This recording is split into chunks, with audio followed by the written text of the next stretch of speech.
Hai leaders. Hai leaders, jumpa lagi di episode podcast Eksekutif 101 bersama saya Nenden Fathiastuti.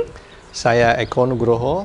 Dan di episode kali ini kita akan mendiskusikan topik yang sangat menarik dan mungkin jarang dibahas ya. Tapi di Avalon ini adalah topik yang sangat mendasar, di mana kami di Avalon percaya bahwa pemimpin yang hebat, pemimpin yang bisa menjalankan peran kepemimpinannya itu adalah pemimpin yang telah selesai dengan dirinya sendiri atau self leader. Nah, saya ingin bertanya pada Coach Eko, apa sih yang disebut dengan self leader dan self leadership ini mungkin dalam konteks saat ini? Iya, terima kasih Tenenden. Jadi betul sekali ya, poros utama dari Avalon Leadership atau Sigma Leadership ini adalah bagaimana seseorang itu telah bisa memimpin dirinya sendiri sebelum dia bisa memimpin siapapun orang yang dipimpin. Nah, kalau kita bicara self leadership, itu kita bicara tentang bagaimana kita bertanggung jawab atas diri kita sendiri. Kita biasanya hanyut dalam situasi di mana kita menyalahkan hal-hal di luar kita yang membuat kita ini menjadi tidak sesuai dengan apa yang diharapkan. Misalnya, kita mungkin lahir dari orang tua yang tidak mampu sehingga tidak berhasil menyekolahkan kita di sekolah yang baik. Akibatnya kita menyalahkan kenapa kita tidak seperti orang-orang lain yang bisa menjadi pemimpin lebih hebat karena sekolah lebih tinggi ya. Itu hal-hal yang wajar atau lumrah kita temui di masyarakat, di mana seseorang itu akhirnya menyalahkan hal-hal di luar kita yang menghambat dia menjadi bertanggung jawab atas dirinya sendiri. Contoh lainnya lagi adalah dia menyalahkan kenapa kok saya tidak diterima misalnya di sebuah sekolah yang diidam-idamkan, di kampus yang diidam-idamkan, sehingga dia akhirnya bersekolah atau berkuliah di tempat lain, itu juga menyalahkan kenapa saya nggak diterima gitu ya. Nah, banyak hal-hal seperti itu yang menjadikan seseorang itu akhirnya seperti melepaskan tanggung jawab dan dia merasa bahwa saya jadi korban di dunia ini. Saya adalah korban atas ketidakadilan di dunia ini. Nah, ini yang jadi masalah utama biasanya. Bagaimana seseorang itu bisa tidak lagi menyalahkan hal-hal di luar diri kita. Karena bagaimanapun juga manusia itu punya kendali atas dirinya sendiri. Itu yang pertama kan, Anda. Yang kedua lagi, ternyata kita pun bisa menyalahkan diri kita sendiri. Jadi secara tidak sadar kita tuh menyalahkan bahwa kenapa ya saya ini kok tidak pinter, makanya saya tidak bisa diterima di universitas yang bagus. Atau kenapa sih saya ini kok tidak bisa punya fisik yang kuat sehingga saya bisa masuk akademi militer misalnya. Jadi ada juga yang menyalahkan diri sendiri sehingga dia merasa bahwa karena dirinya itu, dia tidak bisa mencapai apa yang diinginkan. Nah, ini adalah contoh-contoh bagaimana menjadi self-leadership atau menjadi pemimpin atas dirinya sendiri adalah seseorang yang sudah bisa keluar dari tidak hanya menyalahkan atau blaming hal-hal di luar diri, tapi juga menyalahkan atau keluar dari blaming dari dalam diri. Karena bagaimana juga kita semua bertanggung jawab atas diri kita sendiri. Kita yang menentukan kita mau sukses, kita menentukan kita mau gagal. Gitu. Nah, ini sebenarnya salah satu dari berbagai hal lagi yang harus dikerjakan oleh seorang pemimpin untuk bisa menjadi pemimpin yang telah selesai dengan dirinya sendiri. Jadi dimulai dengan tadi itu, jangan menyalahkan hal-hal di luar diri, dan juga jangan menyalahkan diri sendiri. Karena Andalah yang bertanggung jawab atas diri Anda sendiri. Demikian, Tenenden. Jadi kalau dari penjelasan Pak Eko barusan, sebetulnya self leadership itu regardless kita ini menjadi manajer atau peran apapun, sebetulnya untuk diri kita sendiri pun ya kita harus apa ya, ya mengaplikasikan itu ya Pak Eko ya, betul. sehingga kemudian mungkin kita bisa bahas lebih lanjut Pak Eko dengan contoh-contoh bagaimana contoh seorang leader yang belum selesai dengan dirinya sendiri itu kemudian dan atau mungkin masih mental korban dan belum mengambil kendali atas dirinya sendiri itu ketika menjalankan peranan. Ya, contoh yang paling gampang itu biasanya tadi itu kalau menyalahkan dulu masa kecil saya tidak kaya gitu ya. Akhirnya dia punya obsesi pengen kaya. Nah, instead of pengen kaya dilakukan dengan cara benar, dia hanya melihat bahwa pengen kaya, tujuannya apa?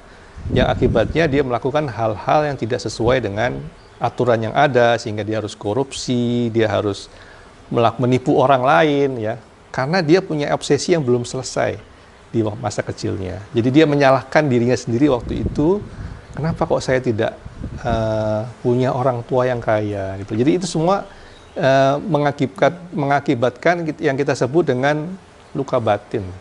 Jadi sesuatu yang walaupun kesannya sudah bisa dilupakan, ya, kesannya sudah bisa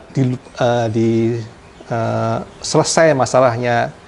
Kalau benar-benar kita tidak mencari akarnya, menyelesaikan dengan baik, itu bisa muncul secara tidak sadar. Seolah-olah kita di depan orang itu semuanya sudah beres, tapi kalau memang betul-betul belum dibereskan, itu secara tidak sadar akan muncul dalam perilaku kita sehari-hari. Jadi sebetulnya perilaku koruptif seorang leader itu akarnya karena ketidakmampuan atau tidak memiliki self leadership ini sendiri ya Pak Eko ya? Pasti, karena dia tidak bisa menahan dirinya untuk tidak korupsi. Ada seseorang itu yang bisa memimpin dirinya sendiri, dia akan memilih hal-hal yang tentunya baik, yang memberikan contoh kepada yang dipimpin, memberikan terbaik kepada lembaga yang dipimpinnya, gitu, kepada rakyat, kepada bangsa. Tapi malah yang terjadi kan malah korupsi, ya, mikirin diri sendiri, keluarga, gitu, atau partainya, gitu ya. Jadi sebenarnya memang betul-betul dia belum bisa mengendalikan dirinya. Nah itu berarti kata kuncinya yang tadi Pak Eko sampaikan, kendali ya. Karena kita mungkin sering dengar ya Pak Eko ya, bahwa iya soalnya sistemnya sudah seperti itu, gitu kan, karena atasan saya memaksa seperti itu, jadi seakan-akan tidak berdaya gitu ya Pak Eko. Itu blaming kan, jadi menyalahkan sistem, ya, menyalahkan kalau saya nggak begini saya nggak hidup. Nah itu kan kembali lagi itu menyalahkan hal-hal di luar diri, ya, hal-hal yang sebenarnya kita tahu itu salah, kita lakukan aja gitu ya. Jadi kita kayak seolah-olah tidak berdaya atas sesuatu di luar diri, atas sistem yang ada. Nah padahal kita tahu kita bisa cranky, bisa nyempal gitu loh dari norma yang ada, bahwa kita tidak perlu korupsi, kita bisa melakukan yang terbaik menurut versi kita, gitu teh. Oke. Nah mungkin ini pertanyaan terakhir untuk pembahasan mengenai self leadership ini Pak Eko. Untuk apa ya, untuk para leaders yang mungkin ingin memulai mempraktekkan self leadership itu dari hal-hal yang paling receh mungkin ya, yang bisa dimulai. Karena kan ini kayak lingkaran setan ya Pak Eko ya.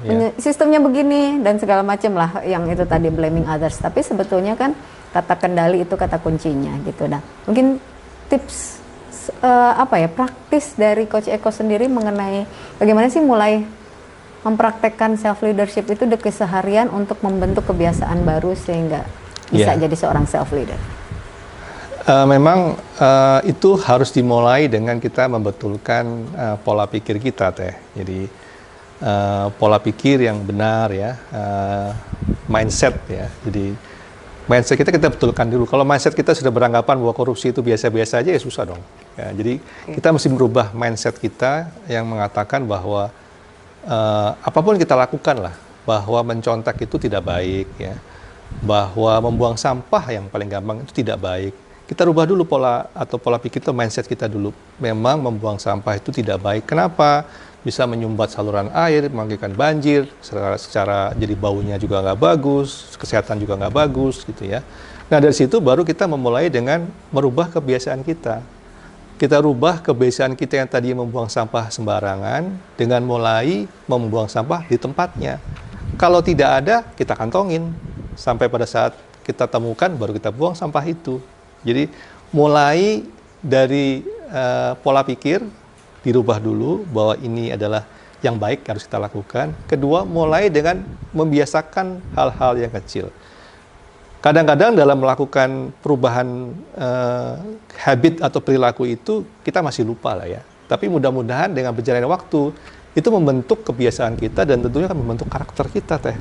Bahwa karakter kita bertanggung jawab atas sampah yang harus kita buang ini gitu. Jadi kita bisa mulai hal-hal yang sederhana dengan pola pikir, kebiasaan akan membentuk karakter yang baik. Begitu teh. Terima kasih Pak Eko. Jadi leader semua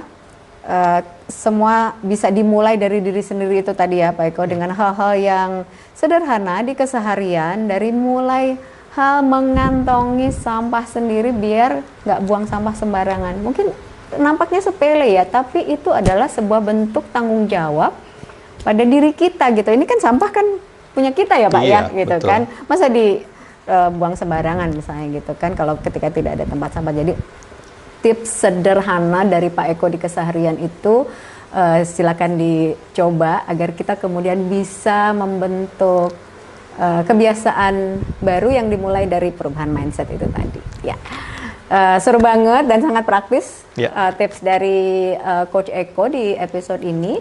Jangan kemana-mana, kita akan terus bersama dalam episode berikutnya di podcast Executive 101. Terima kasih leader, sampai jumpa. Sampai jumpa. The Avalon Consulting. Creating authentic leaders.